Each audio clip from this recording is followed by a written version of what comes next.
Al Capone went to prison for tax evasion.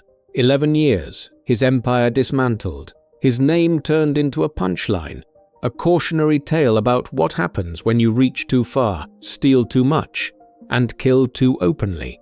John D. Rockefeller died in 1937 at the age of 97. He spent his final years handing out dimes to children and attending Baptist church every Sunday without fail. His portrait hangs in museums. His name is carved into university buildings, concert halls, and public parks from New York to Chicago. He controlled more of the American economy than any single human being in recorded history. He bribed senators, destroyed competitors, poisoned communities, and bent the legal system to his personal will for 4 consecutive decades. One man was a criminal. One man was a titan.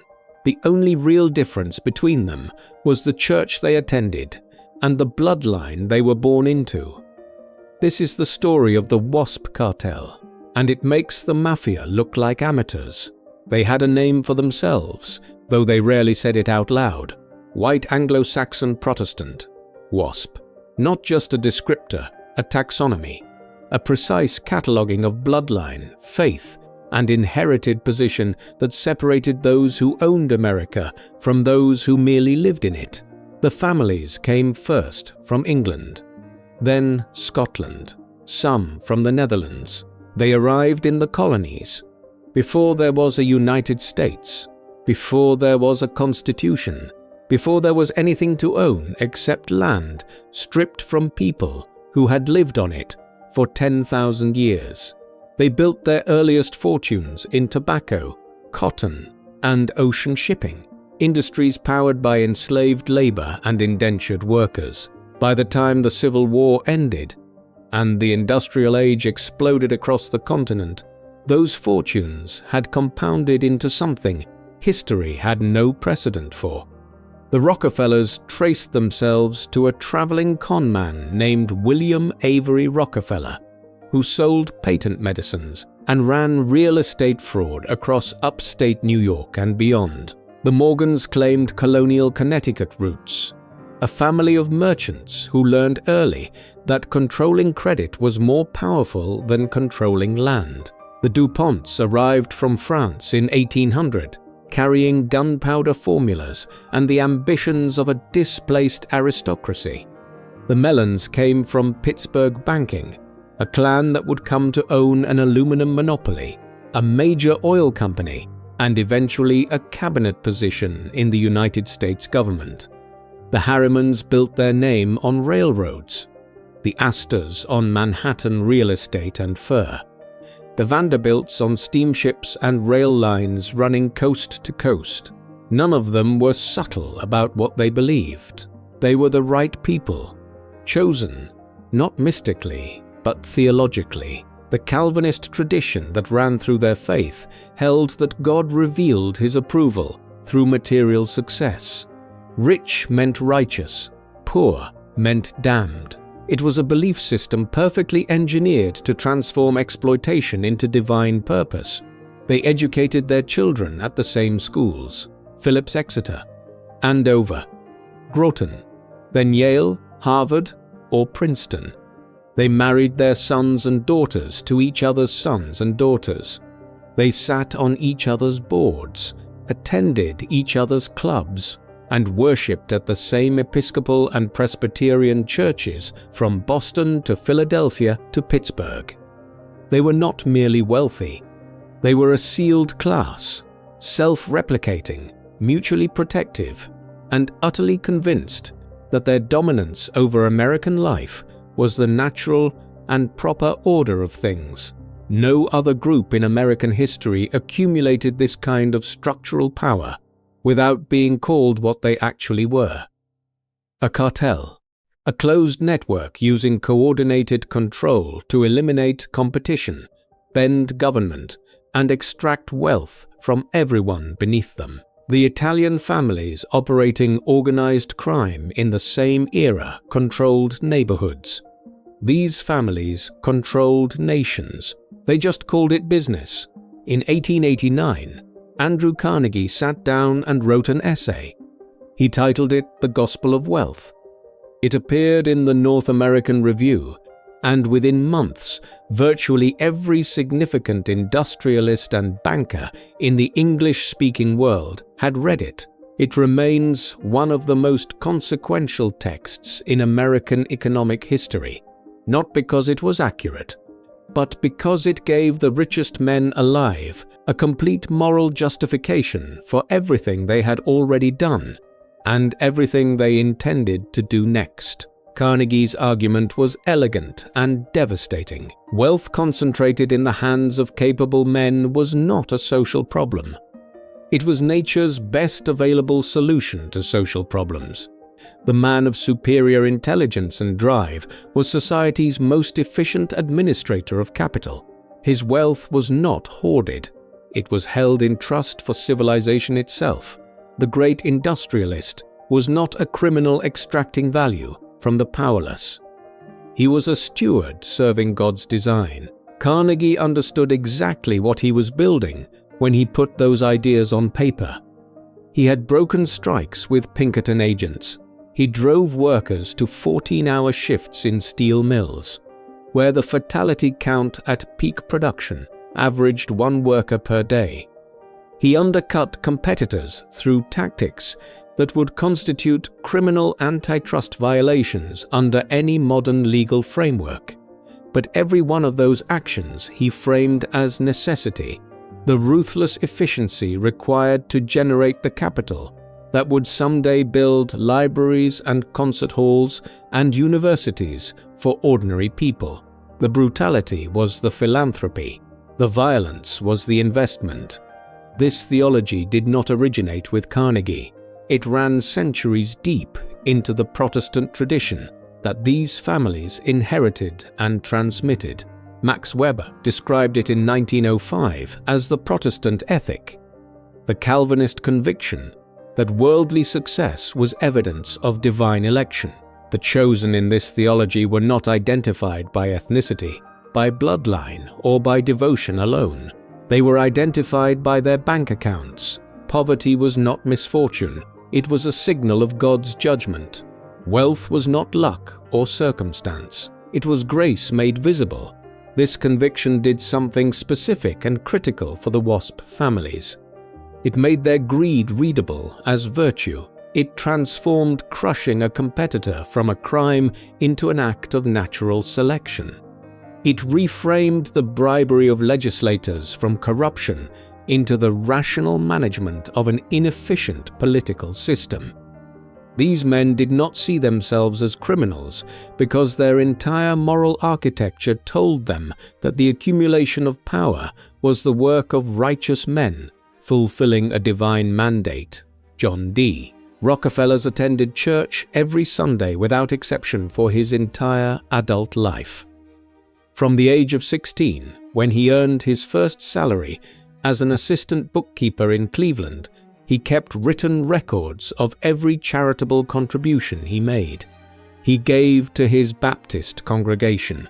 He gave to black educational institutions in the South during the worst years of Jim Crow. He believed, without apparent contradiction, that God had granted him a unique capacity for creating wealth, and that this gift carried an obligation to share a portion of it with the world. This was the same man who built Standard Oil through industrial espionage, secret railroad rebates, and the methodical destruction of every independent oil refinery in the United States. The man whose company spied on competitors, paid public officials for favorable treatment, and used rail carrier agreements to strangle any producer who resisted his control.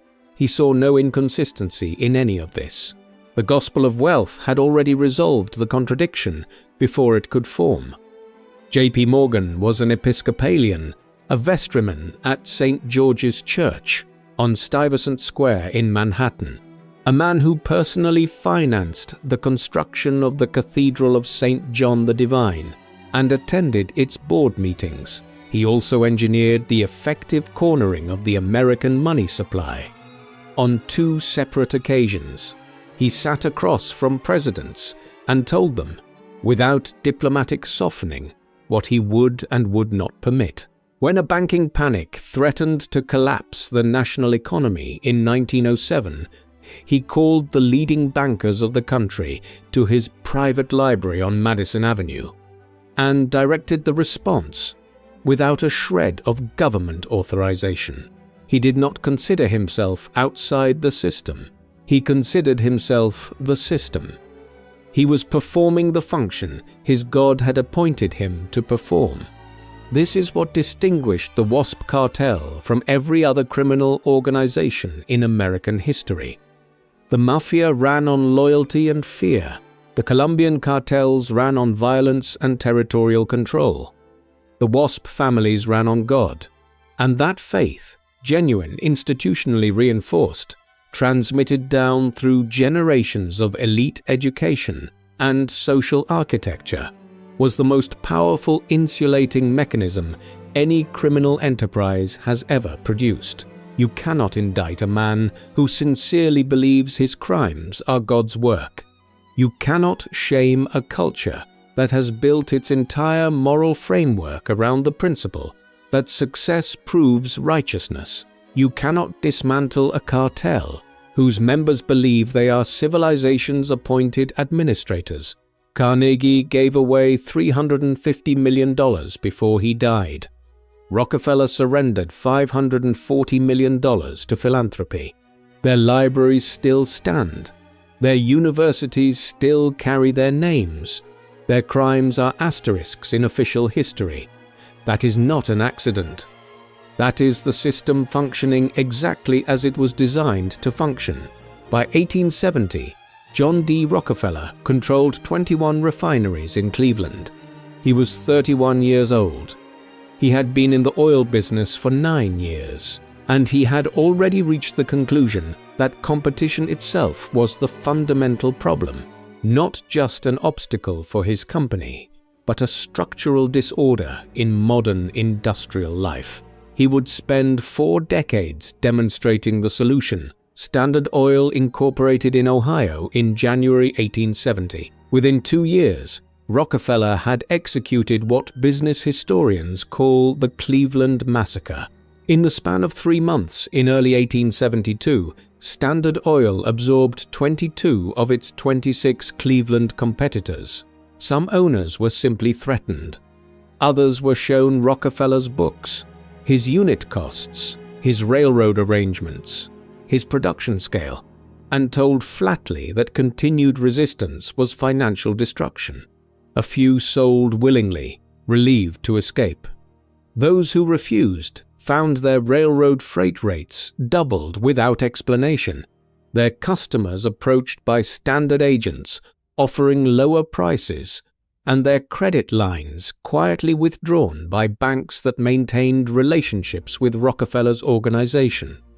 Every move was deliberate. Every move was calibrated. None of it left legally actionable fingerprints. The railroad rebates were the engine driving the entire operation. Rockefeller negotiated confidential arrangements with the major rail carriers. The Erie Railroad, the Lake Shore Line, the Pennsylvania Railroad. Standard Oil guaranteed those carriers a fixed, predictable volume of freight every week. In exchange, the railroads paid standard rebates, not just reduced rates for Rockefeller's own shipments, but drawbacks on freight charges paid by his competitors. Every time a rival independent refiner moved a barrel of oil by rail, a portion of that refiner's freight payment flowed back to Rockefeller. His competitors were literally underwriting his dominance with every barrel they moved. The carriers agreed because guaranteed volume was worth more than principal. No law at that time explicitly prohibited the arrangement. By 1879, Standard Oil controlled approximately 90% of the refining capacity in the United States. No equivalent concentration had ever existed in any major American industry. Rockefeller had achieved it in less than a decade, and he had done it without producing a superior product, without meaningful technological innovation, and without competing on merit in any fair market sense of the term. The legal vehicle he built to maintain this empire was the trust, a device that allowed multiple legally separate corporations to deposit their stock with a central board of trustees and operate as a single coordinated entity without formally merging under one corporate charter. The Standard Oil Trust, formalized in 1882, placed the stock of 41 separate companies under 9 trustees, with Rockefeller holding the largest position. In functional terms, it was a command structure.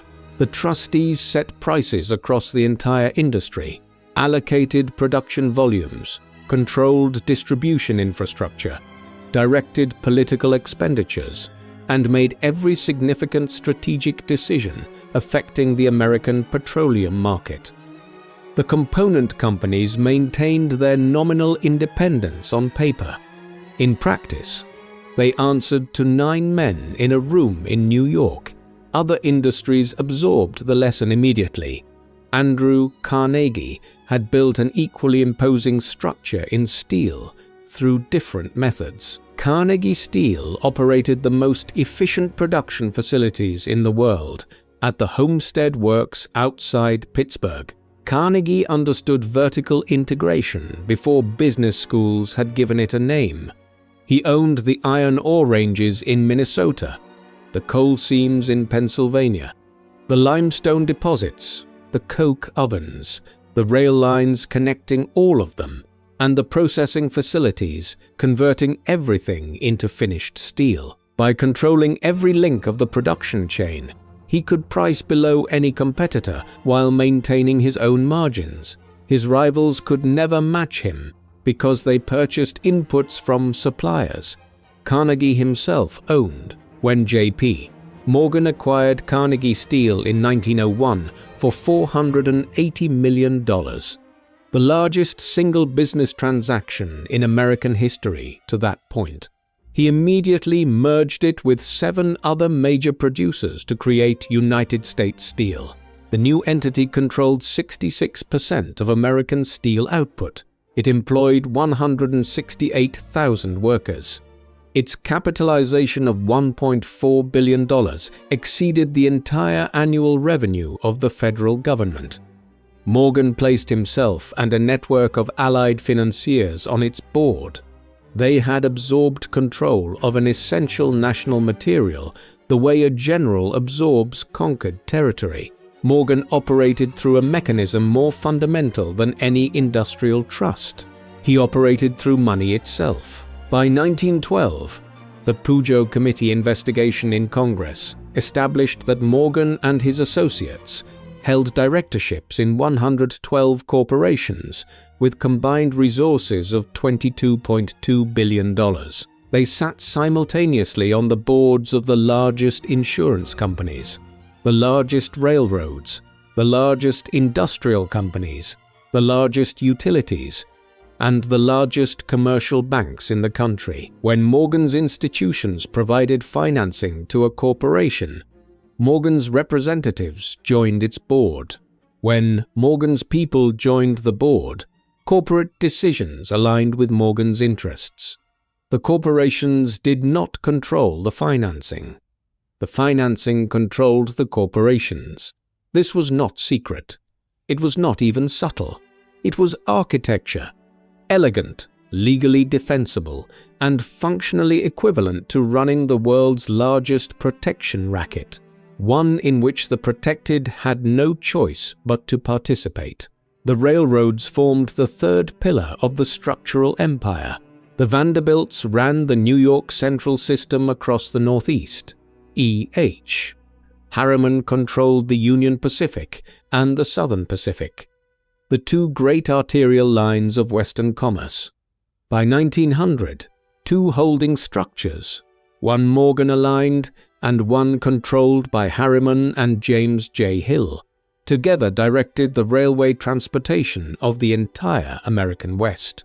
They set freight rates, not through competition, but through coordination. Farmers who needed to ship grain, manufacturers who needed to move product, merchants who depended on reliable distribution, all paid whatever the cartel determined was appropriate.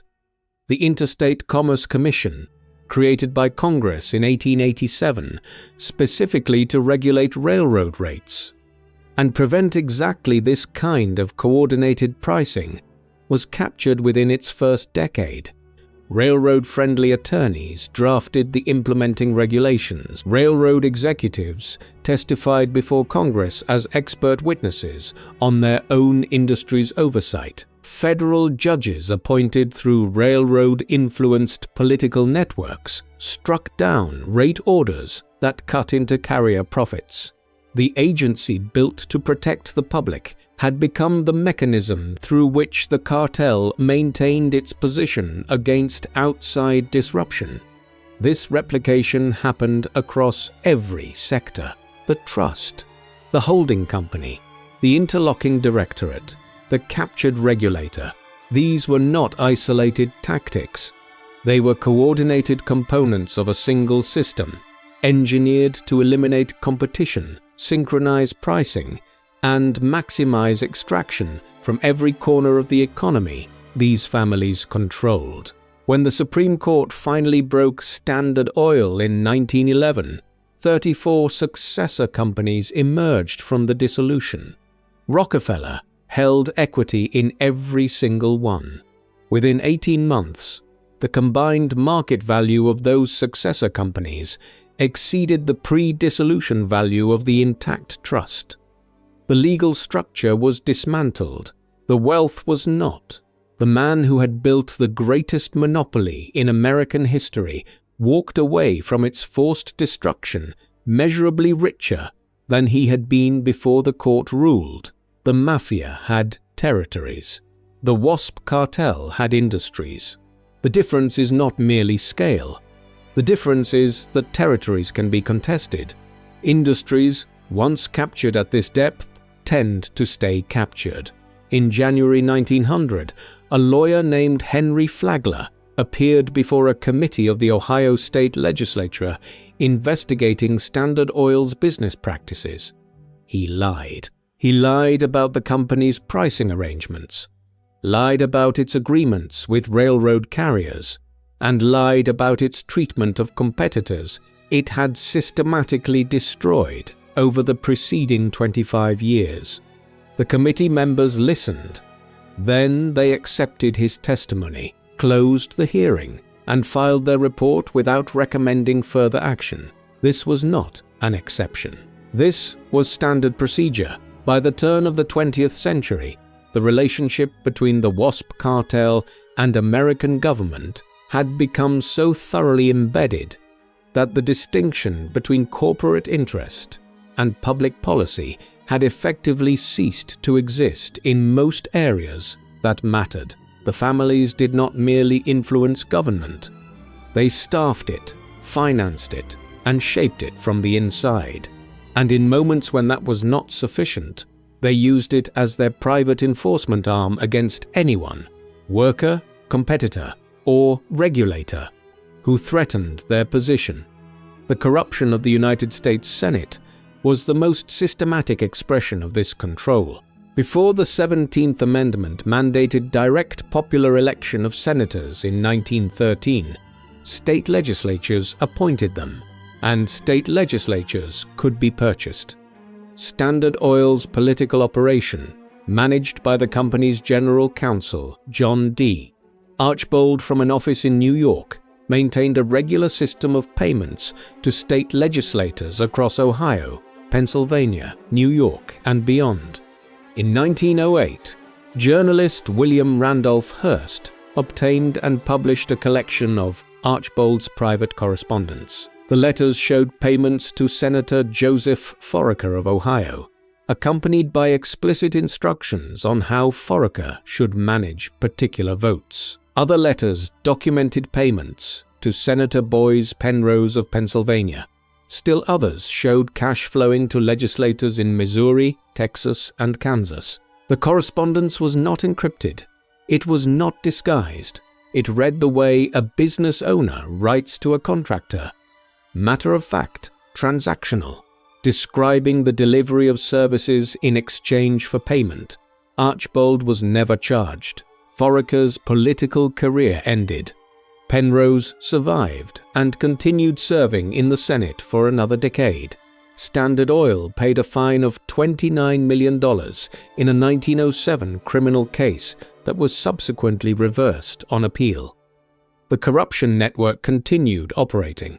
What Standard Oil accomplished at the state level, the steel and finance industries achieved at the level of the cabinet itself.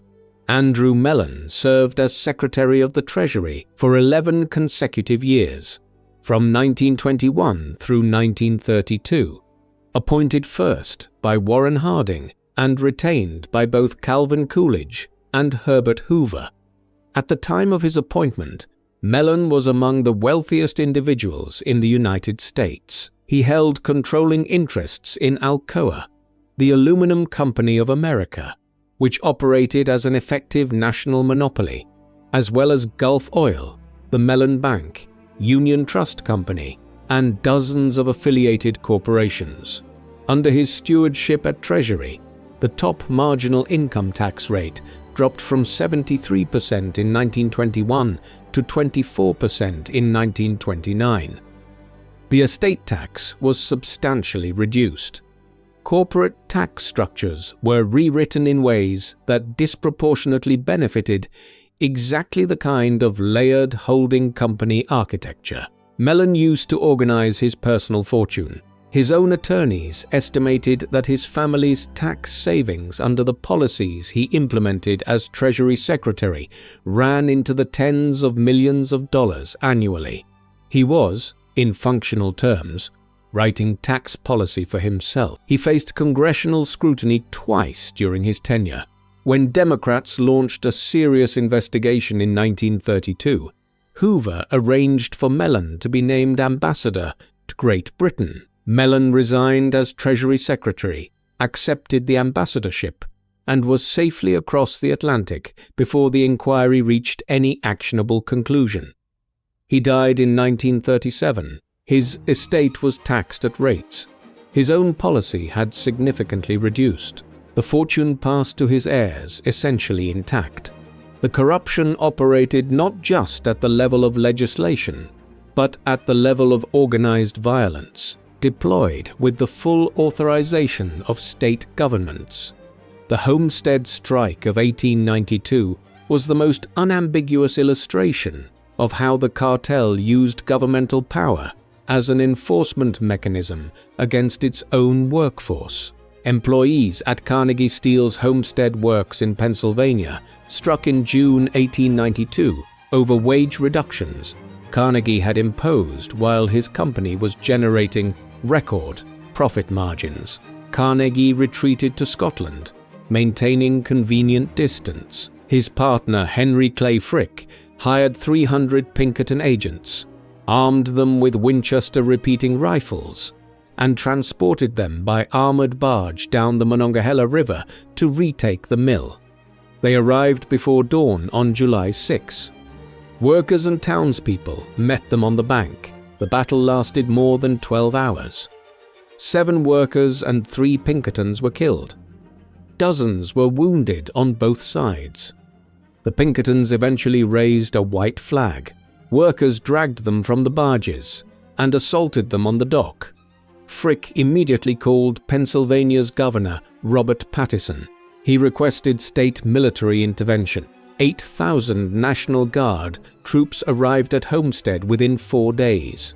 They occupied the town, protected replacement workers imported to break the strike, and maintained their position for 3 months, while Carnegie Steel systematically destroyed the Amalgamated Association of Iron and Steel Workers. The union never recovered at Homestead. The plant ran as a non-union shop for the next 4 decades. The state of Pennsylvania had deployed its full military force to protect the private industrial interests of one man. No official framed it that way. They called it the maintenance of civil order. The words were different. The function was identical. The Ludlow Massacre of April 20th, 1914 exceeded Homestead in its deliberate brutality. Coal miners employed by Rockefellers' Colorado Fuel and Iron Company had been on strike since September 1913, living in tent colonies after the company evicted their families from company housing. On Easter Monday, Colorado National Guard troops and armed men employed directly by the company attacked the largest settlement at Ludlow. They opened fire with rifles. They deployed a machine gun across the colony. When the camp caught fire, whether from deliberate arson or burning debris, a question that was never conclusively resolved, 2 women and 11 children suffocated in a pit they had dug beneath their tent to shelter from the gunfire. 13 adults died in the direct attack. 25 people were killed in total. The miners retaliated by burning mine facilities across the state. Federal troops required 10 days to restore order. John D. Rockefeller Jr. testified before the United States Commission on Industrial Relations the following year. He said he had no direct knowledge of conditions at the Colorado mines. He expressed regret for the deaths. He said he stood behind his managers. He said he would not have changed the decision to resist unionization. He was not charged. No executive of Colorado Fuel and Iron faced prosecution. The National Guard officers who commanded the attack were investigated by the military and cleared. The mines continued operating. The pattern was identical every time. The cartel needed violence. The state delivered it. The cartel needed legislation. The Senate provided it. The cartel needed favorable tax treatment. The Treasury engineered it. The lines between public authority and private interest had not blurred. They had been deliberately erased by the men who built both sides of the line at the same time. The Mafia bribed individual judges and paid off individual politicians. The WASP Cartel wrote the institutional architecture that made bribery unnecessary in most cases because the system already belonged to them. The distinction between corruption and structure comes down entirely to who designed the building. By the summer of 1933, Franklin Roosevelt had been in office for 4 months. He had closed the banks, launched the New Deal, imposed new regulatory frameworks on the financial sector, and publicly identified concentrated private wealth as a structural threat to democratic self-governance. For the men who controlled the WASP cartel's upper tier, Roosevelt was not merely an inconvenient president. He was an existential threat to a system they had spent 60 years constructing. What they did in response placed them, without exaggeration, in the same category of activity as every foreign authoritarian they publicly claimed to oppose. The business plot of 1933 was real. It was not a fringe theory. Congressional investigators confirmed it. The evidence was presented under oath. The plotters were prominent, wealthy, and Protestant to a man. The scheme was organized by a coalition of financiers and industrialists who formed around the American Liberty League, founded in 1934 with primary backing from the DuPont family. Irénée Dupont and Lord Dupont were among the principal financiers. Morgan-connected figures moved in the same orbit.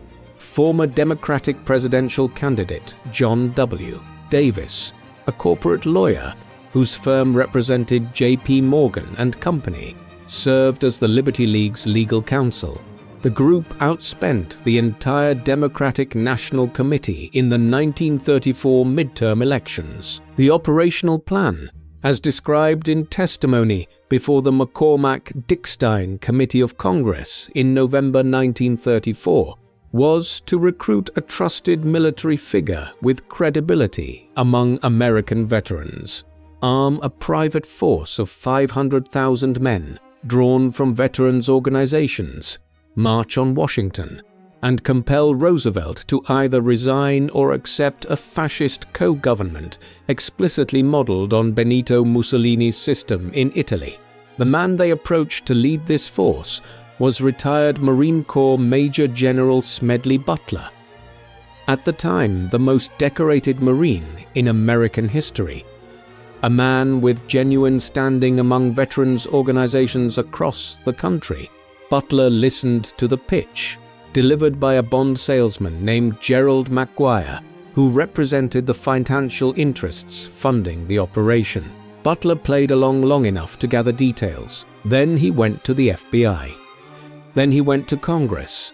McGuire confirmed key elements of the plot under oath before the McCormack-Dickstein Committee.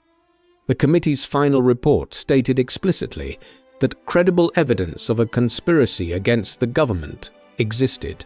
It named no conspirators publicly. No charges were filed. No arrests were made. The DuPonts continued operating their chemical empire. The Liberty League continued its political activities until 1940. The plot became a historical footnote, mentioned in specialist histories, largely absent from popular American memory. Smedley Butler spent his remaining years speaking about it publicly. "I was a racketeer for capitalism," he wrote in 1935, summarizing his 33 years of military service across Central America, the Caribbean, and Asia. He listed the countries he had helped pacify for the benefit of American corporate interests: Haiti, the Dominican Republic, Nicaragua, China, and described himself plainly as a high-class muscleman for Wall Street and the banking houses. The men who had asked him to march on Washington had been doing exactly what Butler described for decades already, just in other countries. In 1933, they decided to try it at home. They miscalculated their recruiter. The Nazi financial connection ran through one of the most prominent family names in 20th century American political life, and it ran with documentary clarity. Prescott Bush, father of the 41st president and grandfather of the 43rd, served as a director of the Union Banking Corporation, a New York financial institution that functioned as a management vehicle for assets belonging to Fritz Thyssen, one of the most significant early financial backers of the Nazi Party. Thyssen had provided substantial support to Adolf Hitler as early as 1923, contributing funds to the Nazi movement before Hitler held any governmental office. By the mid-1930s, as the Nazi regime had consolidated full control of Germany and begun implementing its racial programs, Union Banking Corporation continued managing assets tied to the Thyssen industrial and banking empire. The United States government seized the assets of Union Banking Corporation on October 20, 1942, more than 10 months after Pearl Harbor and the formal American entry into World War II. The seizure was executed under the Trading with the Enemy Act. The government's finding was explicit. Union Banking Corporation had been operating for the benefit of enemy nationals. Prescott Bush was a director of the institution at the time of its seizure. His directorship had continued without interruption after the United States declared war on Germany. After the war, following the resolution of the asset seizure proceedings, Bush received a portion of the recovered value from the liquidated corporation. He entered Connecticut politics. He was elected to the United States Senate in 1952 and served 2 terms without the Union banking matter becoming a defining public issue. His son George became Director of Central Intelligence, then Vice President, then President. His grandson George W. became president in 2001. The Union Banking Corporation connection surfaces in academic histories and investigative journalism with regularity. It has never interrupted the family's historical standing as representatives of American institutional respectability. The eugenics funding was, in its own way, the most consequential of all these connections, because it provided the intellectual and scientific architecture for an industrial genocide. The American eugenics movement was not fringe. It was not marginal. It was generously, deliberately, and continuously funded by the WASP establishment through exactly the philanthropic vehicles they used to burnish their public reputations. The Carnegie Institution established and financed the Eugenics Record Office at Cold Spring Harbor, New York, from 1910 onward. The office collected family pedigrees, lobbied for sterilization legislation, and produced the scientific literature that gave eugenics its academic credibility in the United States. John D. Rockefeller and the Rockefeller Foundation provided funding to eugenics researchers in the United States and, critically, to the Kaiser Wilhelm Institute for Anthropology, Human Heredity, and Eugenics in Germany, which became one of the primary scientific institutions of the Third Reich's racial biology program. The Harriman family funded the Eugenics Record Office directly. The Human Betterment Foundation, which drafted model compulsory sterilization legislation for state legislatures, was financed by California's social and industrial elite. The American eugenics movement produced compulsory sterilization laws in 32 states. By 1963, approximately 60,000 Americans had been sterilized under those laws, the majority of them poor, disabled, Black, or immigrant. The Supreme Court upheld compulsory sterilization in Buck v. Bell in 1927. Justice Oliver Wendell Holmes, writing for the 8-to-1 majority, produced the line, "3 generations of imbeciles are enough." Among the most shameful sentences in the history of American jurisprudence, the connection to Nazi Germany was not incidental. It was explicit and documented. Heinrich Himmler's researchers studied American sterilization legislation as a direct model for the racial laws the Nazi government enacted after 1933. Hitler referenced American compulsory sterilization programs approvingly in Mein Kampf. American eugenicists corresponded with German colleagues through the 1930s, sharing research, exchanging publications, and attending international conferences together, even after the Nazi racial program had moved beyond sterilization toward more extreme measures. The men who funded Cold Spring Harbor and the Kaiser Wilhelm Institute were not ignorant of what they were building. They believed in it, the same theological framework that told them poverty was God's judgment, told them that hereditary inferiority was a scientific fact, and that its management was a civic obligation. They funded the intellectual infrastructure that helped enable the Holocaust with the same institutional deliberateness they brought to funding a medical school or a public library. No WASP family representative was charged in connection with the business plot. None faced accountability for Union Banking Corporation's wartime operations. None were prosecuted in connection with the eugenics movement or its consequences in Germany. The families continued. The foundations continued. The names remained on buildings. The Mafia killed people who threatened their operations. The WASP Cartel funded the intellectual framework that justified the industrial killing of millions. The difference between them was not morality. It was abstraction.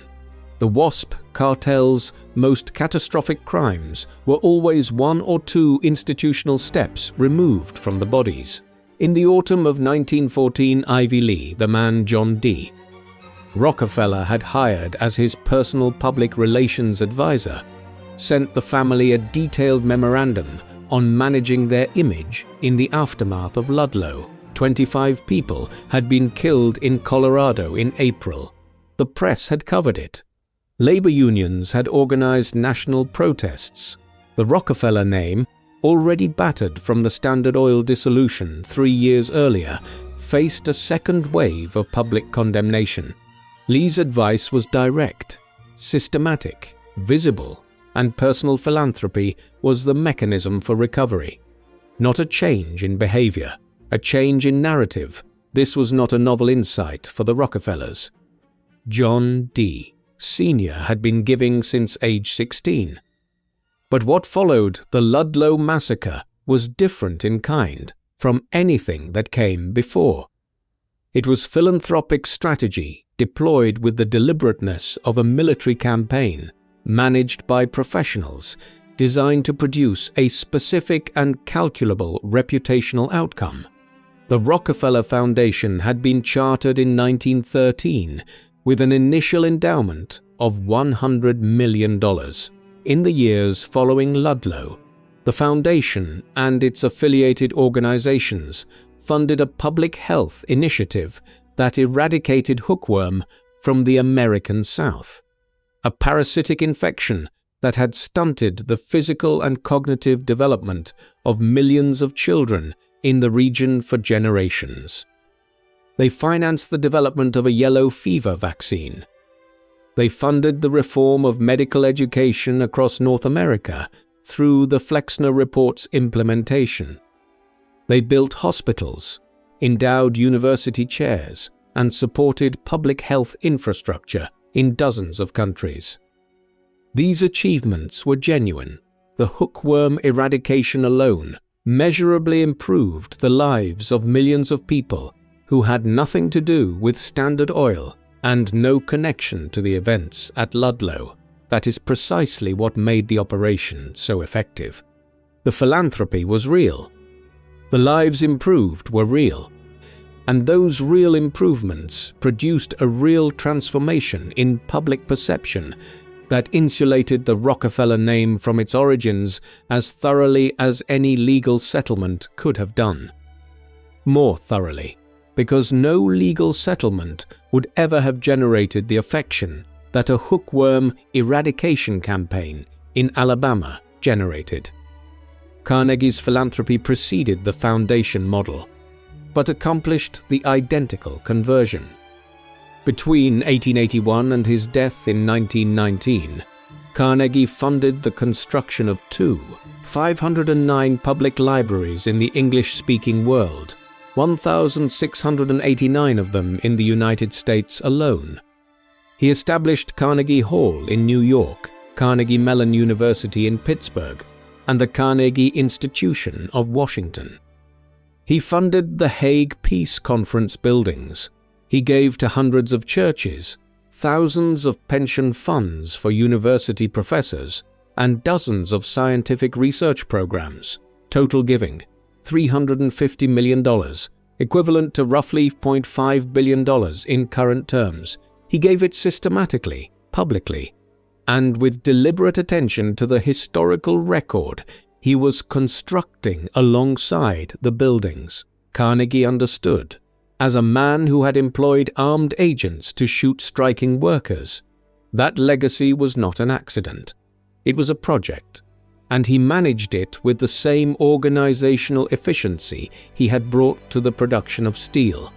The strategy worked with a completeness that should astonish anyone who examines it squarely. Carnegie died in 1919 and received tributes that described him as the greatest philanthropist of the modern age. His name appears on university buildings, concert halls, and public institutions across 3 continents. The Homestead Strike, the battle in which his workers were shot while his company's hired force occupied their town under the protection of state military troops, occupies a chapter in labor history textbooks. It is a historical event. It is not what most people think of when they hear the name Andrew Carnegie. The Rockefeller transformation was equally complete, and it extended across generations. By the time John D. Rockefeller Jr.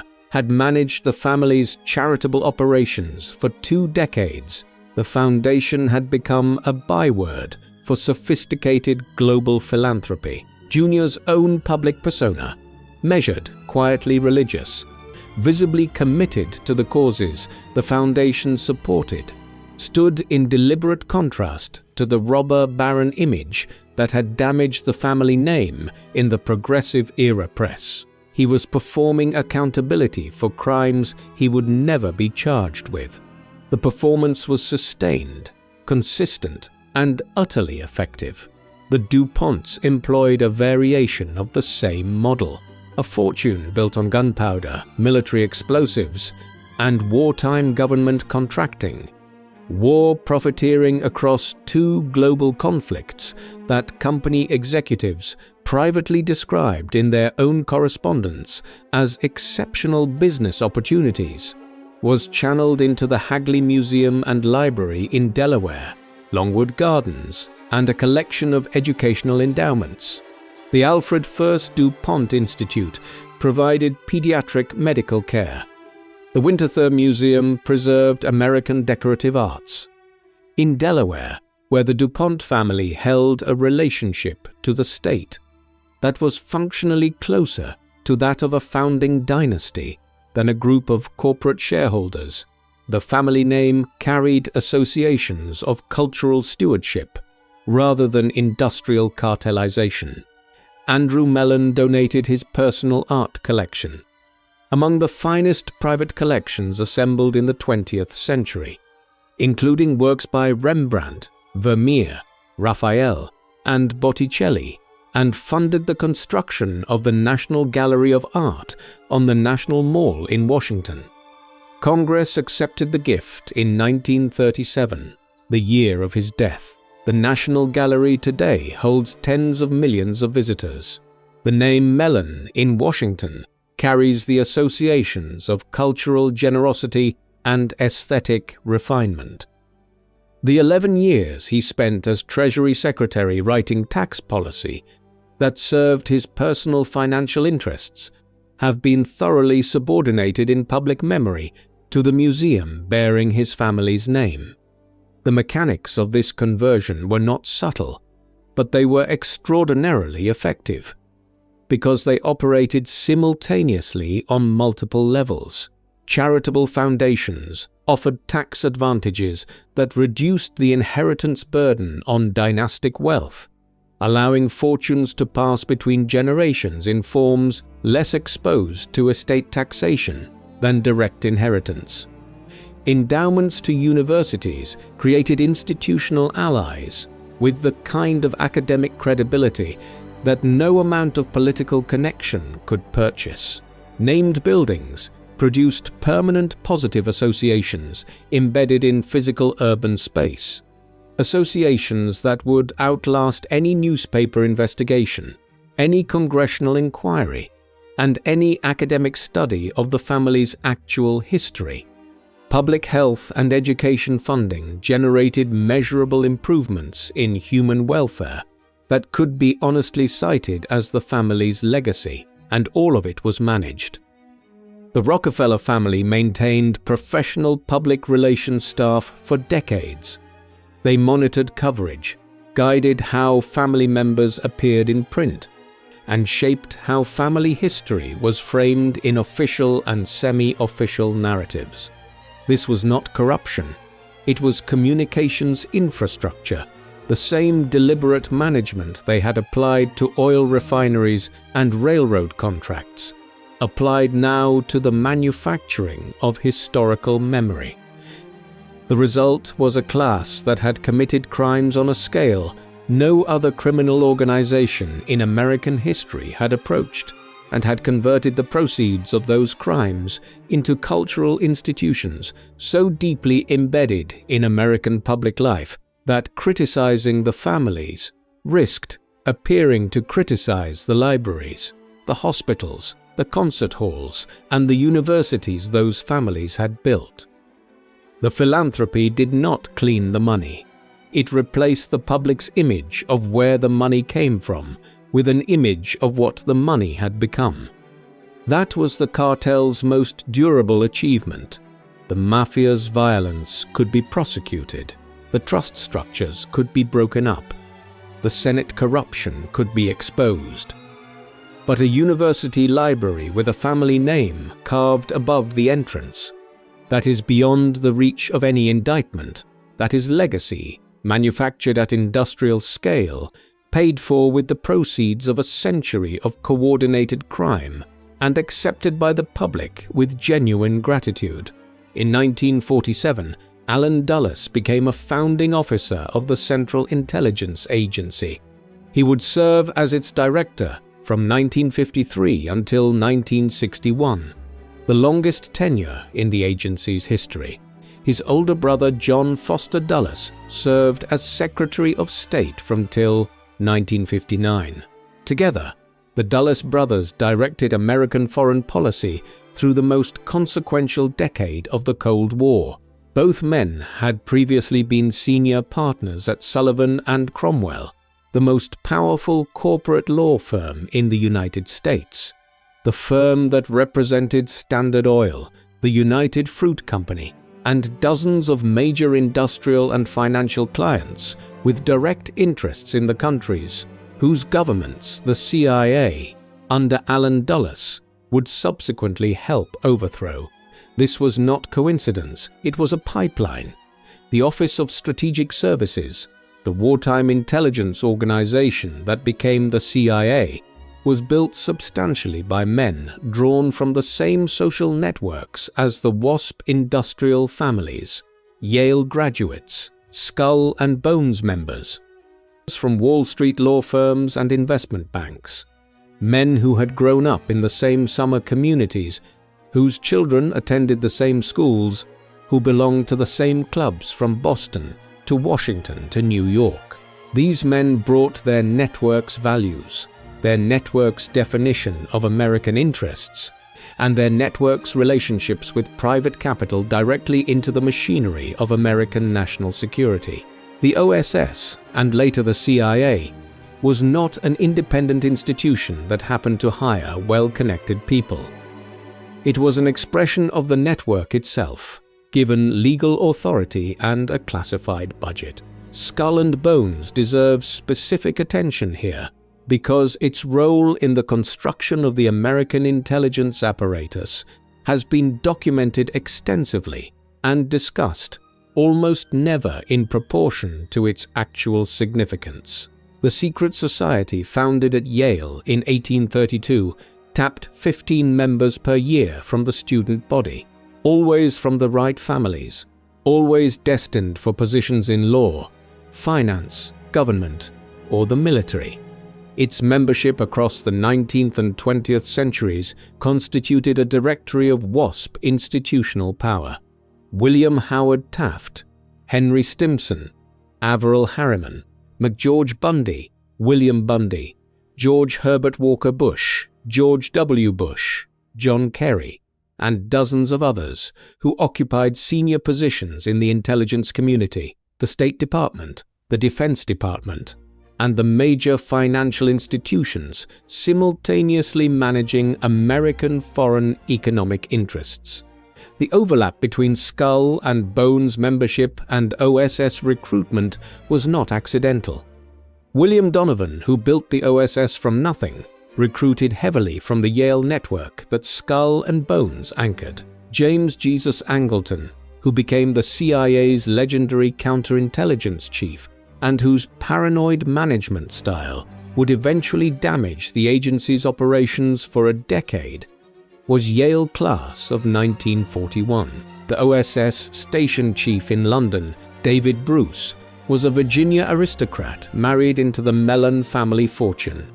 The agency's early leadership read like the guest list at a Newport summer party, which is essentially what it was, reorganized and given a security clearance. The network's first major post-war operation, before the CIA even existed in its final form, was Operation Paperclip.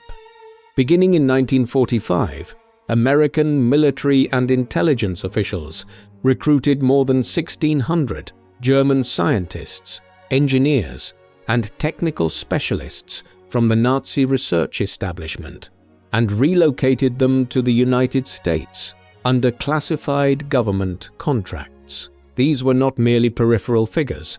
Some held SS ranks. Some had supervised the use of concentration camp prisoners as forced labor in their research facilities. Wernher von Braun, who became the foundational figure of NASA's rocket program, had been an SS Sturmbannführer, whose V-2 rocket program at Peenemünde used 12,000 forced laborers, of whom roughly 2,000 died from the conditions of their work. The decision to import these men was made at the level of the Joint Chiefs of Staff and approved by the Truman administration. It was rationalized as Cold War necessity. The Soviets were recruiting German expertise simultaneously, and the United States could not afford to fall behind in the technical race. That rationalization was strategically coherent. It was also morally indistinguishable from the reasoning that had governed the WASP Cartel's domestic operations for 60 years. The calculation that institutional advantage justified the human cost required to secure it. The men who made the paperclip decision came from the same network as the men who had justified Ludlow and the business plot. Their calculus was identical. The theater had changed from Pennsylvania coalfields to European research facilities. The logic was unchanged. The Council on Foreign Relations formalized the relationship between WASP institutional power and American foreign policy before the CIA existed. The CFR was founded in 1921 by a group of American diplomats, bankers, and lawyers who were dissatisfied with the outcome at Versailles and determined to create a permanent institutional mechanism for shaping American engagement with the world. Its founding members included Elihu Root, who had served as both Secretary of War and Secretary of State; John W. Davis, later counsel to the American Liberty League; Paul Warburg, one of the principal architects of the Federal Reserve; and a collection of Morgan partners, Rockefeller legal counsels, and senior Wall Street figures whose interest in international stability was precisely calibrated to their interest in international markets. The CFR held no governmental authority. It could compel nothing and legislate nothing. What it did was shape the people who could compel and legislate. Its journal, Foreign Affairs, became the dominant publication defining elite foreign policy thinking in the United States for the next half-century. Its private meetings, tended by cabinet officials, corporate executives, senior military officers, and academics, held off the record, circulated a common framework of assumptions about American interests, American threats, and appropriate American responses. Men who passed through CFR discussions before entering government carried those assumptions with them. They did not need to be instructed on specific policy. They had already internalized the framework through which specific policies would be evaluated.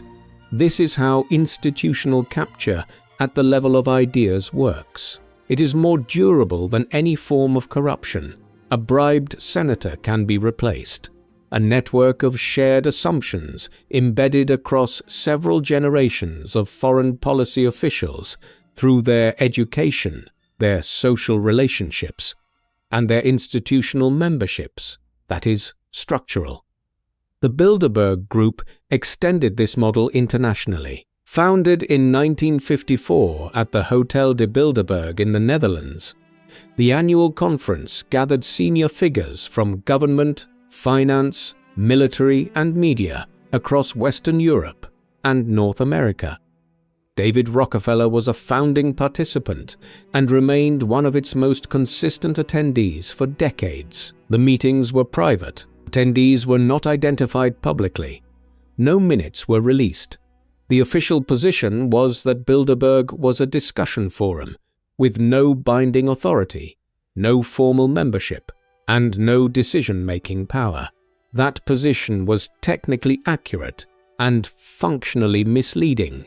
In precisely the same way, the Standard Oil Trust's nominal corporate separateness had been technically accurate and functionally misleading 80 years earlier. The cartel's genius had always been to create coordination mechanisms that produced consistent outcomes without requiring any instrument that could be subpoenaed. The Rockefeller family's role in this architecture was explicit and documented across multiple generations. Nelson Rockefeller served as Assistant Secretary of State for Latin American Affairs during World War II, a position from which he managed inter-American relations during a period when American corporate interests in Latin America, in oil, in fruit, in infrastructure, were of paramount economic importance. After the war, Nelson moved into New York state politics, eventually serving as governor for 15 years and nearly winning the Republican presidential nomination 3 times. At every stage, the Rockefeller name carried into public life the assumptions and interests of the network that had produced it. David Rockefeller joined Chase Manhattan Bank in 1946 and became its chairman in 1961. During his tenure, Chase Manhattan operated as something more than a commercial bank. David Rockefeller maintained private diplomatic relationships with heads of state across the globe that paralleled and sometimes preceded formal American diplomatic contact. He met with the Shah of Iran, with Egyptian President Anwar Sadat, with Chinese leaders in the earliest years of American engagement with the People's Republic, and with a range of Latin American and European leaders whose countries happened to be significant markets for American capital. He was a private citizen, holding no elected office and no public mandate, conducting what amounted to a parallel foreign policy through financial access and personal relationship. He was received not as a banker, but as a statesman, because at that level of institutional authority, the distinction had become largely semantic.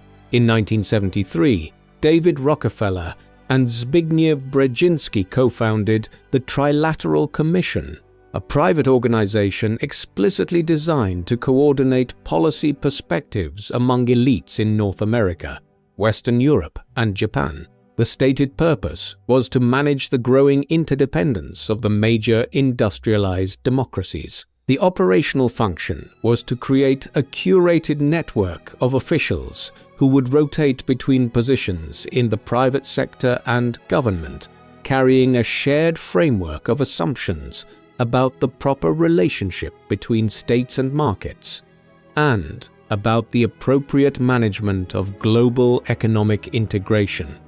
Jimmy Carter was a Trilateral Commission member before he ran for president. His national security advisor Brzezinski had co-founded the organization. His Secretary of State, Cyrus Vance, was a member.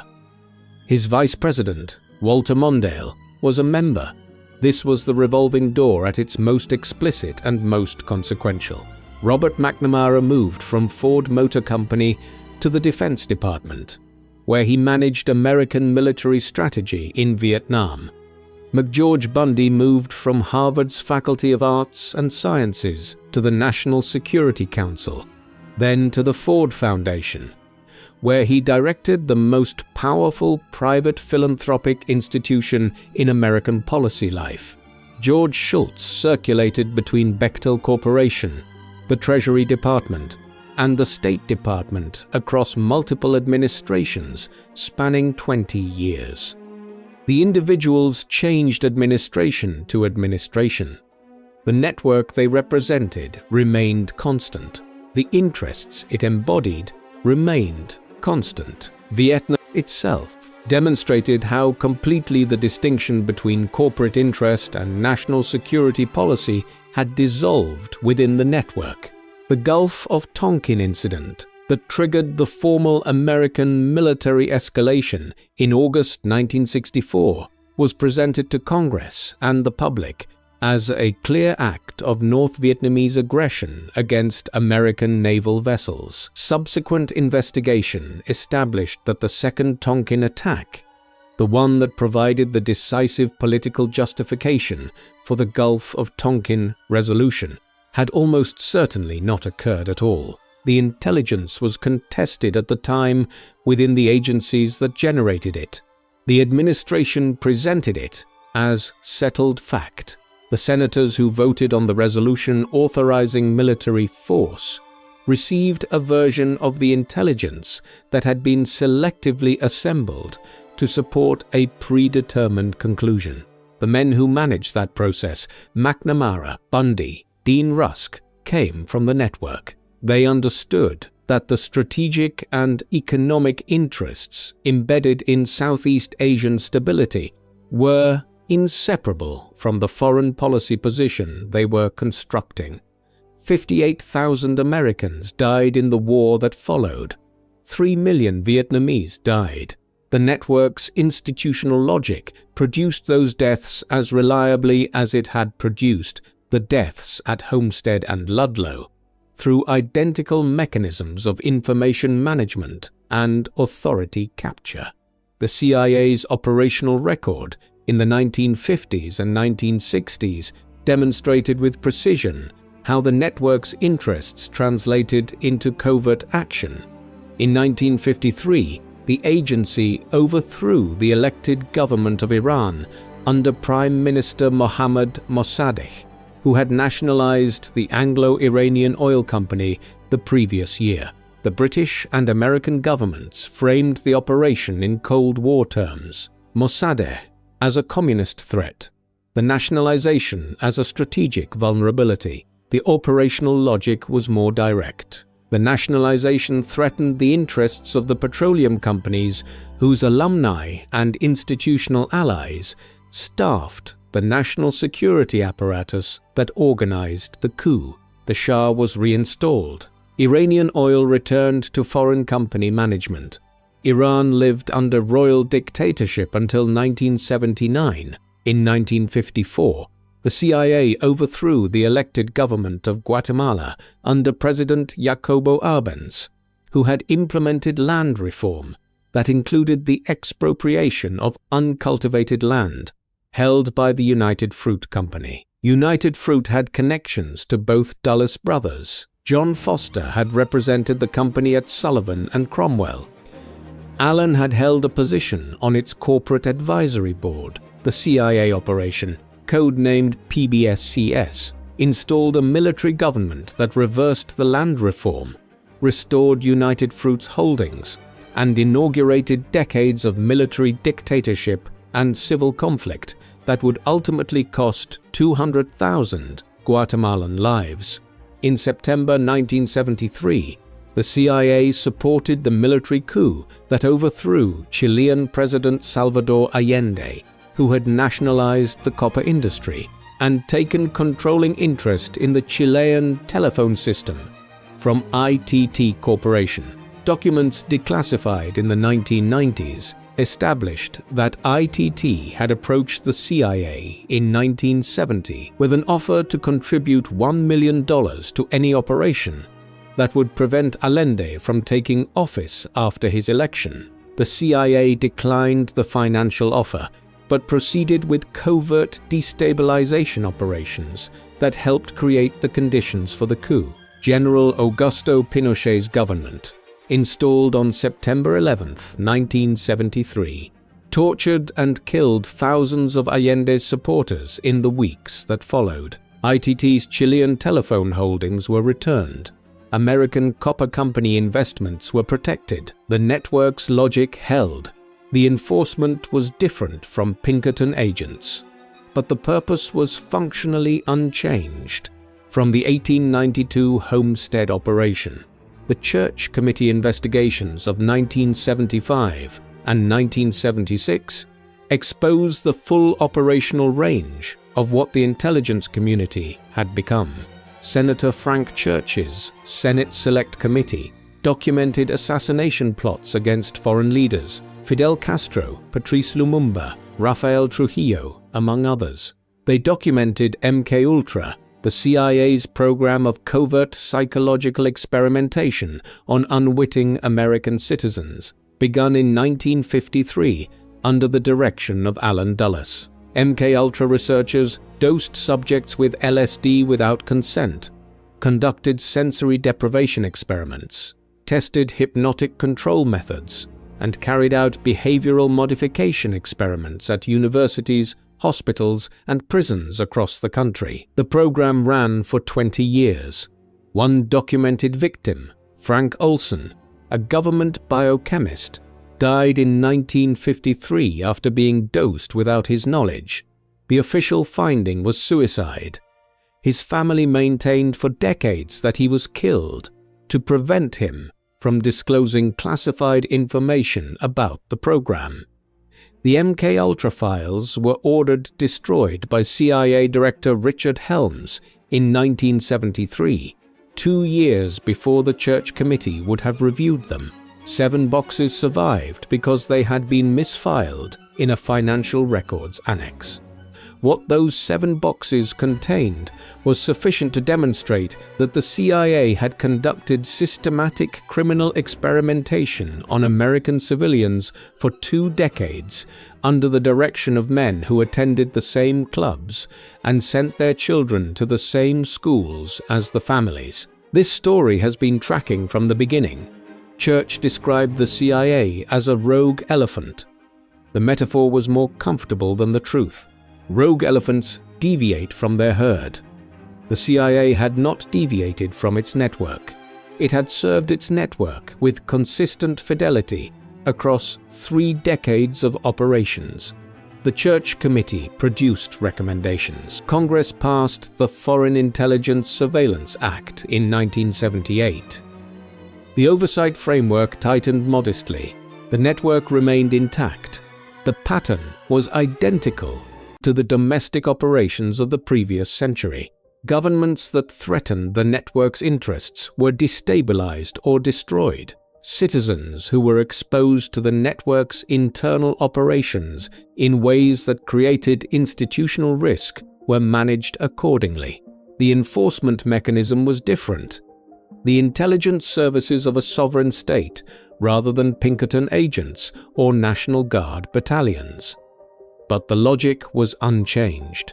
The WASP network had evolved from controlling industries to controlling the institutions that controlled nations. The cartel had gone sovereign, and none of it required a conspiracy in the traditional sense. None of it required a room full of men plotting in secret over a specific target. The network produced coordination the way a university produces consensus, through shared frameworks, shared relationships, shared definitions of interest, and the constant circulation of the same people through the same institutional positions. The cartel had become self-perpetuating. It no longer needed to organize because it had become the default architecture of American power. On September 18, 2008, Treasury Secretary Henry Paulson picked up the phone and told the leaders of the United States Congress that without immediate federal intervention, the American financial system would cease to function within days. He was not overstating the case. The investment banks, Bear Stearns already collapsed. Lehman Brothers just filed for the largest bankruptcy in American history. Merrill Lynch absorbed in a forced sale, AIG requiring an $85 billion emergency credit line, had built a global derivatives market of such complexity and such leverage that when the housing sector turned, the contagion spread through the financial system faster than any regulatory body had tracked. Henry Paulson had been, until July 2006, the chief executive officer of Goldman Sachs. The Treasury Secretary, who organized the federal government's rescue of the American financial system, had spent 32 years at an institution whose survival was directly implicated in the crisis he was managing. The regulations that had permitted the banks to build the leverage positions that caused the collapse had been systematically weakened over the preceding decade through lobbying campaigns financed by those same institutions. The regulatory agencies that had failed to identify the systemic risk were staffed by individuals who had come from the same firms they were nominally supervising and who expected to return to those firms when their government service ended. This was not a WASP story in the ethnic sense of the term. Paulson was not from a Brahmin family. Goldman Sachs in 2008 was not a WASP institution by the social genealogy that had defined the concept. But the structural logic, the logic of the cartel, was identical to what Standard Oil had done with the Interstate Commerce Commission a century earlier. The industry had shaped its own regulation, embedded its own personnel in oversight positions, and used the public apparatus to socialize its losses when the private gamble failed. The machinery that made 2008 possible had been assembled over 3 decades of deliberate legislative work that began in earnest under Ronald Reagan. The deregulation project of the 1980s was not primarily ideological, or rather, the ideology served as the acceptable public face for what was fundamentally a project of institutional architecture. The financial sector's lobbying apparatus, built with accelerating sophistication and funding through the 1970s, had identified specific regulatory provisions as targets and organized systematic campaigns to remove them. The Glass-Steagall Act of 1933, which separated commercial banking from investment banking, and had been a direct legislative response to the speculative practices that contributed to the Great Depression, survived every assault for 65 years. In 1999, after a decade of sustained lobbying expenditure that totaled hundreds of millions of dollars, and included direct campaign contributions to members of both parties on the relevant committees, it was repealed by the Gramm-Leach-Bliley Act, signed by Bill Clinton. The repeal cleared the path for the consolidation of commercial and investment banking operations that created the too-big-to-fail institutions whose collapse required public rescue 9 years later. The Commodity Futures Modernization Act of 2000 exempted the derivatives market, the precise market, whose complexity and opacity made the 2008 crisis so severe, from regulatory oversight entirely. The CFTC chair who had proposed regulating derivatives 2 years earlier, Brooksley Bourne, had been systematically excluded from the relevant policy discussions by Alan Greenspan, Robert Rubin, and Lawrence Summers. Rubin had spent 26 years at Goldman Sachs. Summers would later collect $5.2 million in a single year for part-time consulting work for a hedge fund. Greenspan had spent his career in close professional relationship with the financial sector he nominally supervised. They were not corrupt in the transactional sense. No envelope of cash, no secret account. They were captured in the structural sense. They had built their entire intellectual framework inside the assumptions of the industry they were supposed to police, and they genuinely could not recognize the difference between the industry's interests and the public interest, because the WASP template had fused those categories so completely over a century of sustained institutional work. The bailout ultimately cost the American public approximately $498 billion in direct outlays, with trillions more in economic damage sustained by ordinary Americans who lost their jobs, their homes, and savings. They spent decades accumulating and never fully recovered. No senior executive of any major financial institution was criminally prosecuted for the practices that caused the crisis. One man, Kareem Serageldin, a mid-level Credit Suisse trader, went to prison for mismarking bonds. The architects of the structures that transferred hundreds of billions in public wealth to private accounts received federal rescue funding, returned their institutions to profitability within 2 years, and resumed their positions. The system the WASP Cartel had engineered across a century and a half, in which private gains remain private and public losses become public, had survived the greatest stress it had faced since the Great Depression. 2 years after the crisis, in January 2010, The Supreme Court decided Citizens United v. Federal Election Commission. The 5-4 ruling held that corporations and other legal entities had First Amendment rights to political speech, and that limiting their expenditure on independent political campaigns constituted an unconstitutional restriction on that speech. The practical consequence was immediate and measurable. Independent political expenditure by corporations, trade associations, and the advocacy organizations funded by wealthy families exploded from $338 million in the 2008 election cycle to $1 billion in 2012, to $1.4 billion in 2016, to figures that became increasingly difficult to track as the dark money infrastructure that Citizens United enabled moved through a maze of non-profit vehicles designed to obscure the origin of funds. The Koch brothers' political network alone spent approximately $889 million influencing the 2016 elections, more than either major party's official campaign apparatus. The cartel had formalized the purchase of American government. It had not invented political spending. The Standard Oil senators had understood that mechanism in 1880. But Citizens United removed the last meaningful legal restraint on the scale of that spending and cloaked its source in constitutional protection.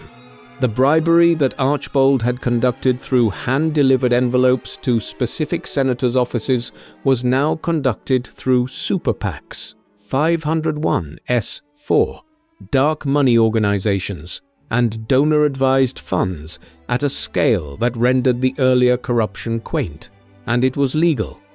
That was the cartel's genius, repeated across 150 years, not to conduct corruption in the shadows, but to redesign the law until what had been corruption became protected speech. The think tank ecosystem that made this legal transformation possible had been built with the same deliberateness the Carnegie Institution had brought to funding eugenics research. The Heritage Foundation, established in 1973 with funding from beer magnate Joseph Coors, and later receiving substantial support from Koch network donors, produced policy blueprints that moved directly into Republican legislative agendas with a consistency no lobbying firm could have achieved. The Cato Institute, founded in 1977 with Koch funding, generated academic-sounding libertarian policy analysis that provided intellectual cover for deregulatory legislation that served the direct financial interests of its funders: the American Enterprise Institute, the Manhattan Institute, the Federalist Society. Each produced the arguments, the personnel, and the policy frameworks that legislative staff translated into bills and judicial nominees absorbed into their constitutional philosophy. These organizations were not lobbying groups under federal law. They were educational nonprofits. Their donors received tax deductions. Their publications carried the imprimatur of scholarly research.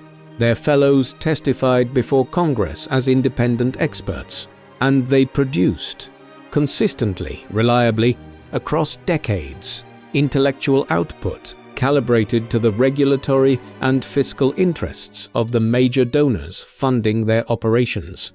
The foundation model that Carnegie and Rockefeller had pioneered as a mechanism for converting extracted wealth into cultural legitimacy had been repurposed as a mechanism for converting extracted wealth into policy outcomes. The philanthropy had gone ideological. The families themselves had evolved beyond direct recognition. The Rockefeller name was no longer synonymous with oil. The Standard Oil successor companies, Exxon, Chevron, Mobil, Amoco, had passed through decades of mergers and management successions and were run by professional executives rather than family patriarchs. But the Rockefeller Foundation continued. The Rockefeller Brothers Fund continued. The family's institutional presence in finance, in public policy, in the governance of major foundations and universities. That continued. Institutional capital, accumulated at this scale, does not dissipate. It reorganizes into forms appropriate to the current era. The DuPont chemical empire merged with Dow Chemical in 2017, creating one of the largest chemical companies in the world. The family's wealth had long since been distributed through trust structures and foundation vehicles that insulated it from any single corporate outcome. The Mellon name remained embedded in banking and finance through the institutions Andrew Mellon built and the networks his descendants maintained. The Harrimans had transitioned substantially into private equity, the Astors into real estate investment structures. The Vanderbilt name, stripped of its industrial base, attached itself to media and education. The forms changed. The function, the preservation and expansion of dynastic wealth through institutional control, remained constant. Private equity deserves specific examination because it represents the most direct contemporary expression of the cartel's original logic.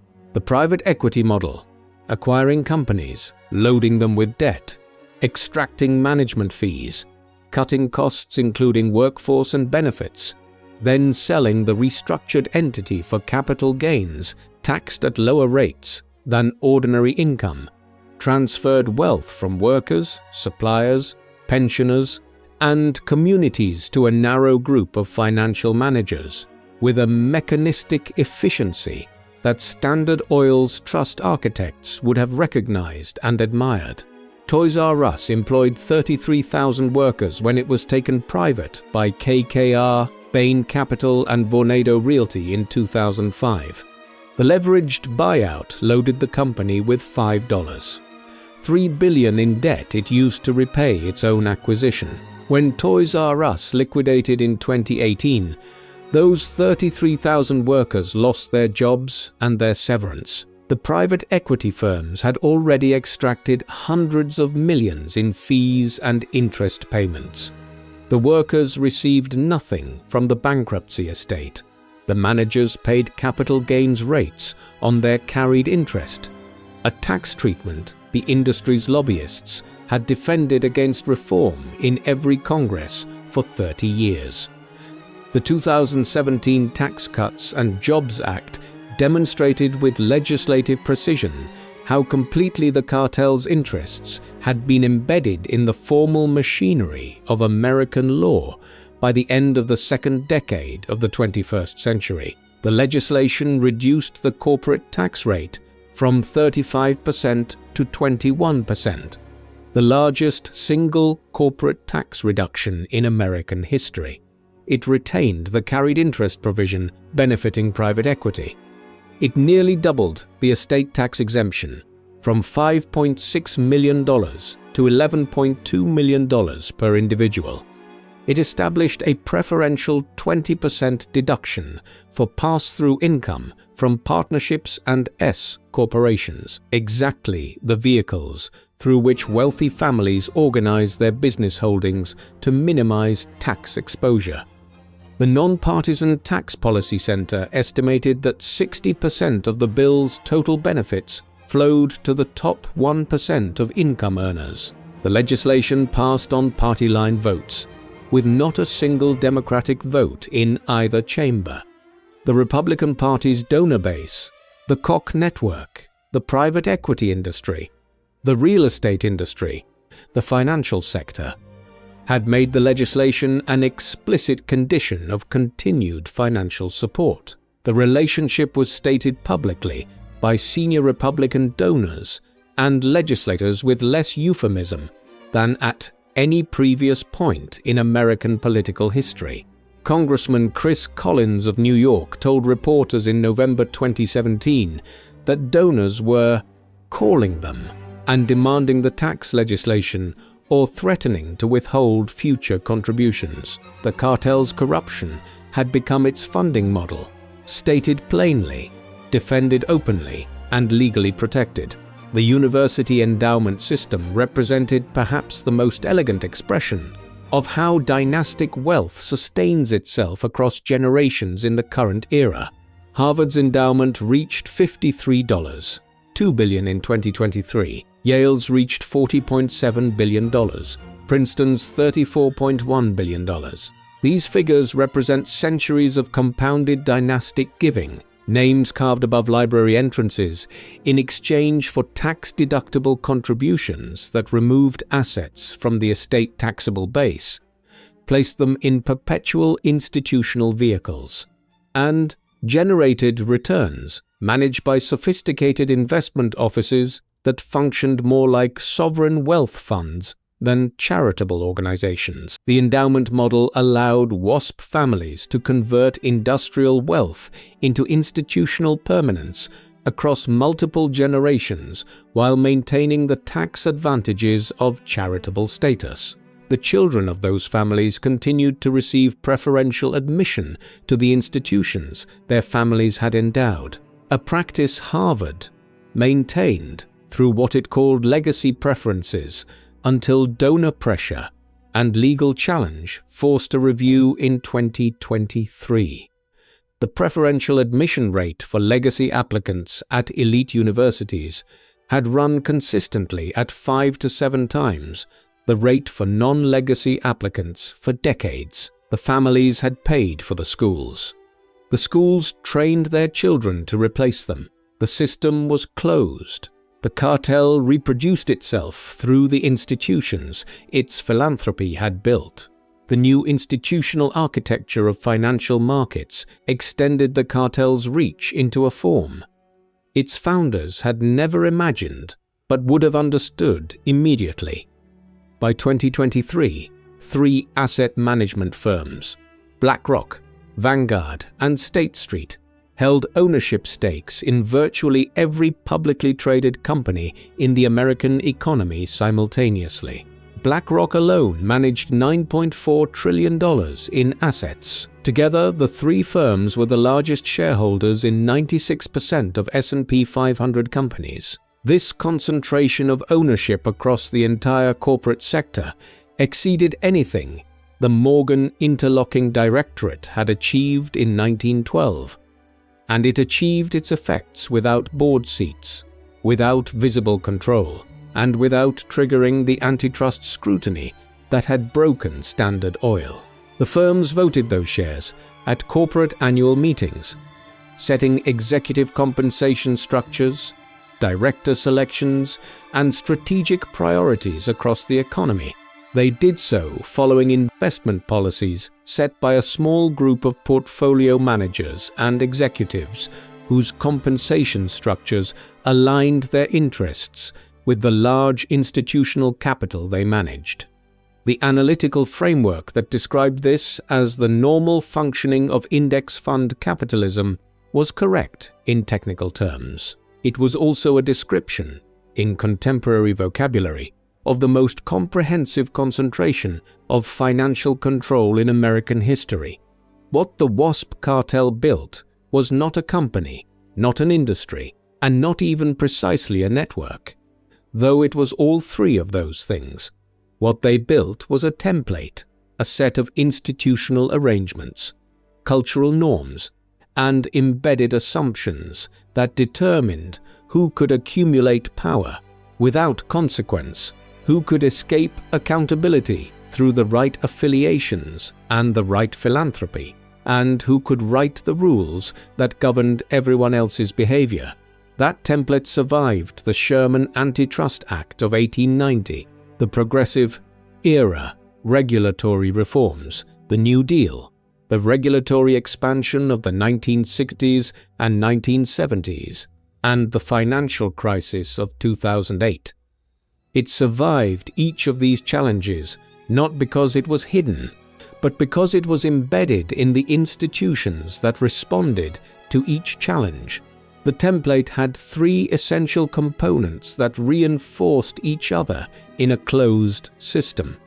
The first was the revolving door, the constant movement of the same individuals through positions in corporate boards, regulatory agencies, government departments, and private policy organizations. This circulation created a permanent alignment between the private interests of major capital and the public positions of those nominally responsible for regulating it.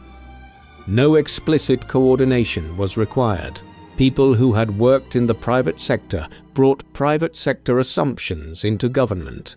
People who had worked in government brought governmental relationships back into the private sector. The alignment was structural, which made it durable in ways that any explicit arrangement could never have been. The second was philanthropic legitimacy, the systematic conversion of extracted wealth into cultural and social capital that placed families beyond the reach of accountability for the processes that generated the wealth. The library and the university building and the concert hall and the Global Public Health Initiative were not merely charitable acts. They were entries in a moral ledger that determined how the families would be judged by history, by the institutions that shaped cultural memory, and by the public figures whose political careers depended on those same institutions. At sufficient scale, generosity becomes identity. Identity becomes immunity. The third was definitional control, the power to determine, through sustained institutional investment in law schools, organizations, think tanks, and policy institutions, what counted as crime, what counted as corruption, and what counted as the normal functioning of a healthy market economy. A Genovese captain who extorted a restaurant owner for $10,000 a month was a criminal operating an illegal protection racket. An investment bank that constructed derivatives structures transferring hundreds of billions in public wealth to private accounts was a financial innovator operating within the established regulatory framework. The definitions were not arbitrary. They were the product of a century and a half of sustained investment in the machinery that produces definitions. The media consolidation story makes the definitional control concrete. In 1983, 50 companies controlled the majority of American media, newspapers, magazines, radio stations, television channels, book publishers. By 2012, that number had fallen to 6. The companies that controlled American media in 2012 were General Electric, News Corp, Disney, Viacom, Time Warner, and CBS. Each of those companies held interlocking relationships with the major financial institutions through their boards of directors. GE's board included former Morgan Stanley executives. Disney's included Goldman Sachs alumni. The content that those companies distributed, the news programming, the entertainment, the cultural products consumed by the American public, was produced within institutions whose governance structures embedded the assumptions and interests of the financial network. This was not a conspiracy producing specific editorial outcomes. It was an institutional architecture producing a consistent cultural environment in which the cartel's activities read as the normal functioning of a market economy, because the institutions that defined what was normal were themselves products of the same network. This is the question the story of the WASP Cartel ultimately demands. Not whether these men were intelligent. They were. Not whether their philanthropy produced real and measurable benefit. It did. Not whether they believed they were acting righteously. Most of them sincerely believed exactly that. The question is structural, and it is simple. What would America have called this network if it had been organized differently? If the men who fixed the price of American oil systematically bribed the United States Senate, deployed private armies against striking workers, financed a Nazi banking operation through wartime, funded the intellectual infrastructure that helped produce the Holocaust, and organized a coup attempt against an elected president, If those men had been Italian, what would the history books call them? If they had been Jewish, if they had been black, the answer requires no analysis. The answer is obvious. The answer is the entire point. The WASP cartel was never prosecuted, never dismantled, and never meaningfully held to account. Not because its crimes were invisible, not because the evidence was insufficient, and not because American institutions failed to function as designed. The congressional committees found the evidence. The investigative journalists documented the crimes. The union organizers testified to the violence. The military intelligence files on Prescott Bush and Union Banking Corporation are accessible to any researcher today. The eugenics funding is meticulously documented in the foundation records that the Carnegie Institution and the Rockefeller Foundation themselves preserved. The business plot testimony sits in published congressional records. MKUltra's surviving files are declassified. The Guatemalan and Iranian coup documents are available at the National Security Archive. The evidence has always been there. It has always been findable. It has never been sufficient to produce a prosecution because the cartel controlled what sufficiency meant. The cartel was never prosecuted because the men who ran it were also the men who designed the prosecution. They built the law schools that trained the prosecutors. They sat on the boards of the newspapers that determined what the public considered important. They financed the campaigns of the senators who wrote the laws that defined what was criminal and what was enterprise. They endowed the universities that trained the economists who explained why concentrated wealth was efficient rather than criminal. They funded the foundations that supported the think tanks that generated the policy frameworks that the regulatory agencies used to evaluate what required intervention and what required protection. They did not need a code of silence. They had something more reliable.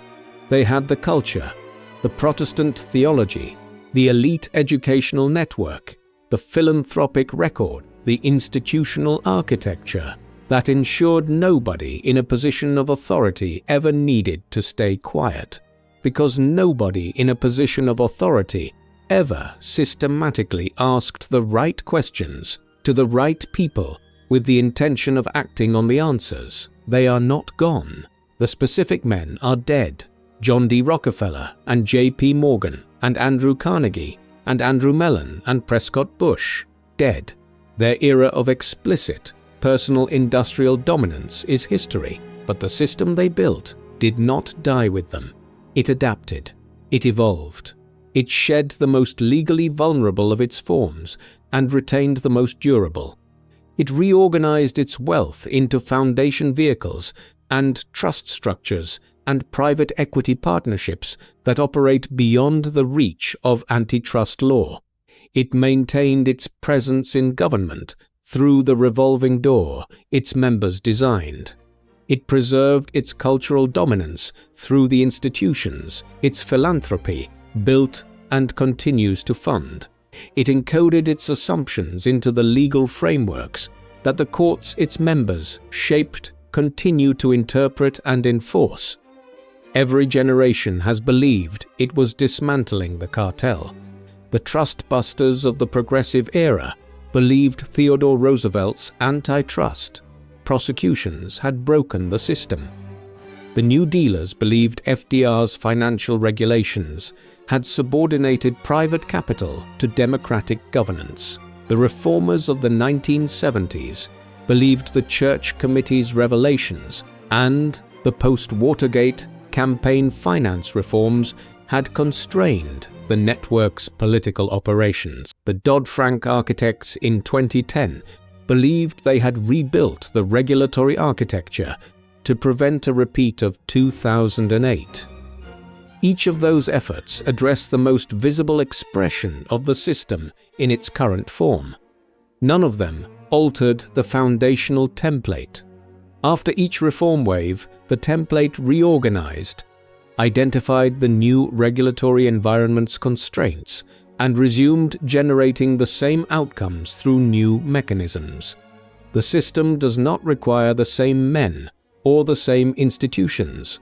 It requires only the same logic, and the logic: accumulate capital, capture regulation, purchase legitimacy, define crime, is self-evidently reproducible in every institutional environment it encounters.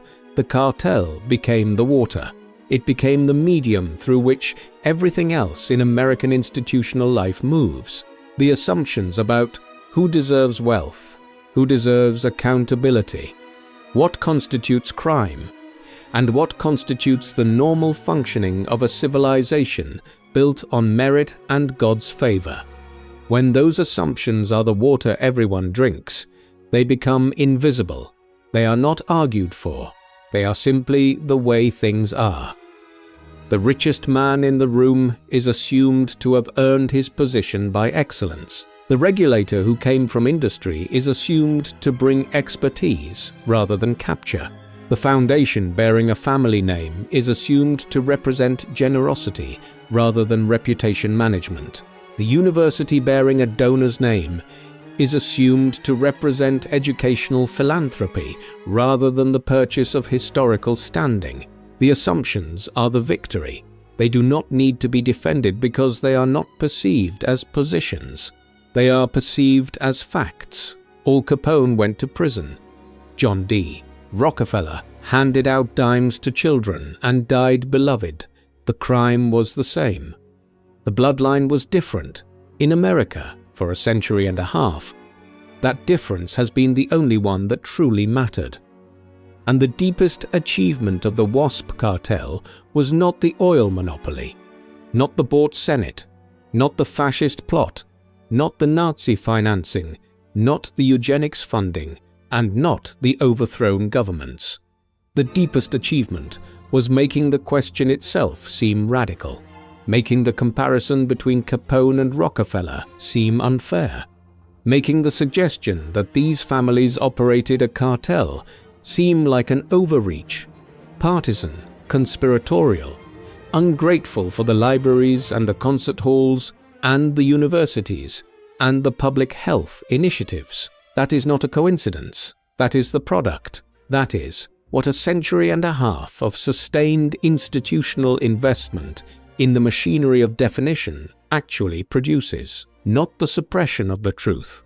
The truth is documented and available and has been for decades. The manufacture of a cultural disposition that finds the truth, when stated plainly, somehow less credible than the mythology. The cartel is not gone. It became the story we tell about ourselves.